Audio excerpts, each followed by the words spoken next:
Chapter 5 है, chemistry का नया चैप्टर स्टार्ट हो रहा है और वो है periodic classification of elements.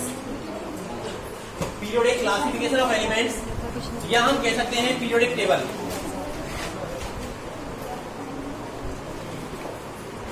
Periodic table. तो पीरियोडिक क्लासिफिकेशन ऑफ एलिमेंट्स क्या है? एक्चुअल में एलिमेंट्स को क्लासिफाई करना क्यों पड़ा? भाई एलिमेंट्स खोजे जा रहे थे, अब तक 118 एलिमेंट डिस्कवर हो चुके हैं।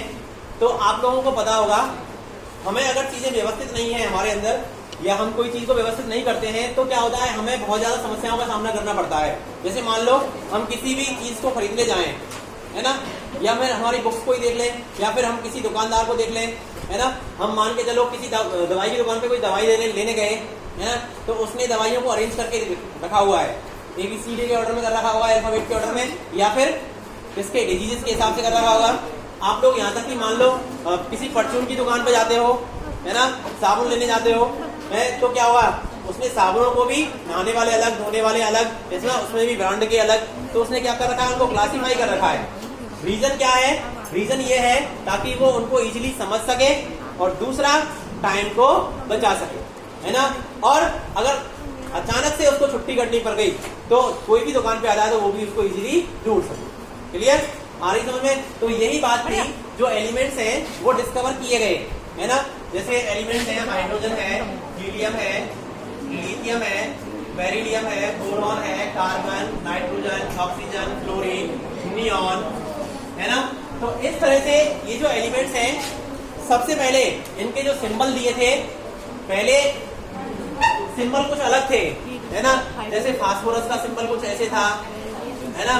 तो ये सिंबल्स कुछ अलग थे, लेकिन ये बाद में जो सिंबल, पहले वाले जो सिंबल दिए थे वो डाल्टन ने दिए थे, लेकिन ये वाले जो सिंबल दिए ये बर्जीलियस ने दिए। किसने दिए? और इन सिंबल्स को देते समय उसने ये कहा था कि भाई जो अंग्रेजी का, इंग्लिश का जो कैपिटल लेटर है, फर्स्ट लेटर, वो ही उस एलिमेंट का सिंबल है। अगर वो पहले से किसी को दे दिया गया है, क्योंकि 26 होते हैं लेटर, तो पहला कैपिटल और दूसरा क्या, स्मॉल, और तीसरा क्या था कि उसके लैटिन नेम से दिए गए। किससे दिए गए? लैटिन नेम से। धीरे धीरे इनकी डिस्कवरी चल रही थी, तो इनको क्लासीफाई करना जरूरी था। इनको हम कैसे पढ़ेंगे, इनको कैसे क्लासीफाई किया गया, वो सारी चीजें इस चैप्टर में है। दो चीजें साथ साथ चल रही थी। सबसे पहले जो एलिमेंट वर्ड है वो दिया था 1661 में रॉबर्ट बॉयल ने। ज्यादा समय पुरानी बात नहीं है ये, है ना। 1661 में दिया था किसने? रॉबर्ट बॉयल ने, जब हमारे अंग्रेजों का शासन था। तो इसमें दो चीजें एक साथ चल रही थी, एक तो स्ट्रक्चर ऑफ एटम, एटम कैसा दिखता है, और दूसरा क्लासिफिकेशन ऑफ एलिमेंट्स। ठीक है, स्ट्रक्चर ऑफ एटम आप 9th क्लास में पढ़ चुके हो, है ना। उसमें अलग अलग मॉडल दिए गए थे, एटॉमिक मॉडल्स दिए गए थे। किसने दिए थे? थॉमसन ने दिया था अपना मॉडल, रदरफोर्ड ने दिया था, नील्स बोर ने दिया था, है ना। और सेम टाइम पे ही क्या चल रहा था? Classification of element. तो क्लासिफिकेशन ऑफ एलिमेंट जो है, क्लासिफिकेशन ऑफ एलिमेंट को देने का प्रयास किया अलग अलग साइंटिस्ट ने। तो सबसे पहला जो प्रयास था, क्योंकि हम कभी कभार गलत चीजों को भी पढ़ते हैं, गलत चीजों को नहीं पढ़ते, एक्चुअल में हम पढ़ते क्या है, जो पहले प्रयास किए गए उनके प्रयासों को पढ़ते हैं, ताकि हमारे अंदर पुराने जमाने में जो किए गए प्रयास थे उनको हम जान सके और उनसे मोटिवेटेड होकर के कुछ कर सके। तो उनको पढ़ेंगे सबसे पहले। तो सबसे पहला जो प्रयास किया गया था 1817 में, सबसे पहले क्लासीफाई किया था किसने? डॉवेराइनर ने। एक साइंटिस्ट है डॉवेराइनर। डॉवेराइनर जो है, इनका पूरा नाम है, जर्मन साइंटिस्ट है, और इनका पूरा नाम है हेनसांग वुल्फगांग डॉवेराइनर। पूरा नाम क्या है इनका? हेनसांग वुल्फगांग डॉवेराइनर। अगर ना आ गया ना, तो जर्मन साइंटिस्ट है। इनके टाइम तक जो एलिमेंट्स थे वो 30 और 31, किसी बुक में 30 होते हैं और किसी बुक में क्या है 31 एलिमेंट्स नोन थे, है ना। और इन्होंने क्लासिफिकेशन के लिए एक लॉ दिया, और वो लॉ था बेटा ट्राइड्स लॉ। कौन सा लॉ दिया? Triads law. What is triad? Triad का मतलब होता है trick, the group of 3 elements, the group of 3 element which are similar in properties is called triad. उसने क्या कहा कि भाई ऐसे 3 एलिमेंट का ग्रुप जो आपस में प्रॉपर्टीज में सिमिलर है, उसको उसने क्या कह दिया? ट्राइड। तो उस उस टाइम पे जो 30 एलिमेंट नोन थे उनमें से बस केवल ये 9 एलिमेंट्स को ही क्या कर सका, क्लासीफाई कर सका, 9 एलिमेंट्स को ही क्लासीफाई कर सका, यानी कि इसने ओनली 3 ट्राइड लिए। और वो ट्राइड कौन कौन से थे? वो ट्राइड ये हैं, फर्स्ट ट्राइड है लिनाक, सेकंड ट्राइड है कसरवा और थर्ड ट्राइड है कलवरी। यानी कि फर्स्ट ट्राइड है लिथियम, सोडियम एंड पोटेशियम, दूसरा है कैल्शियम, स्ट्रोंशियम एंड बेरियम और तीसरा है क्लोरीन, ब्रोमीन एंड आयोडीन। ठीक है, तो अच्छा ये ट्राइड्स लॉ है क्या?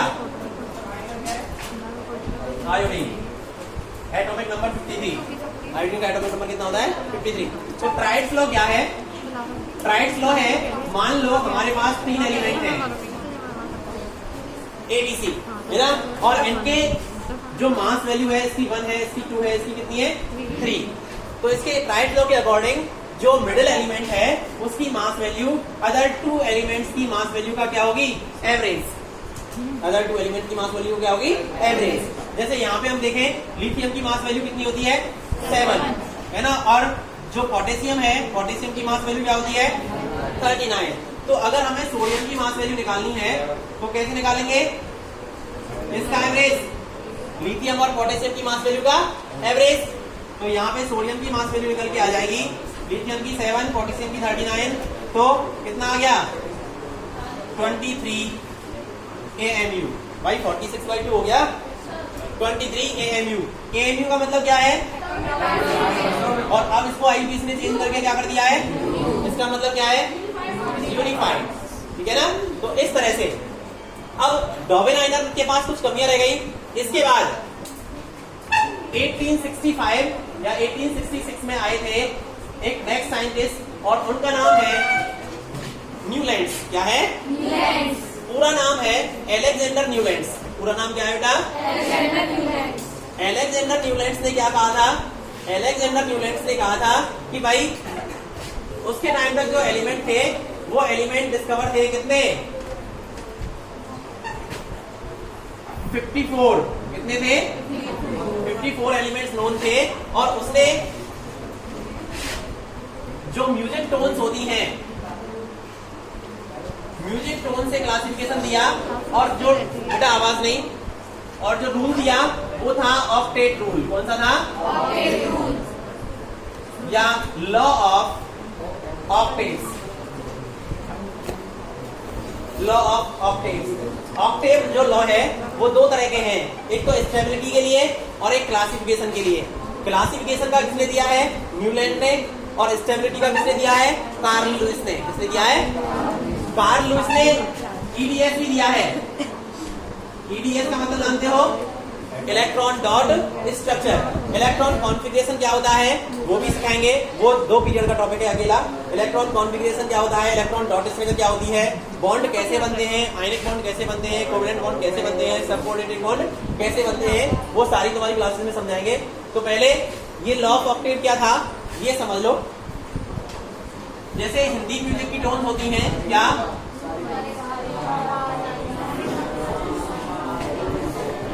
सारे गामा पादानी।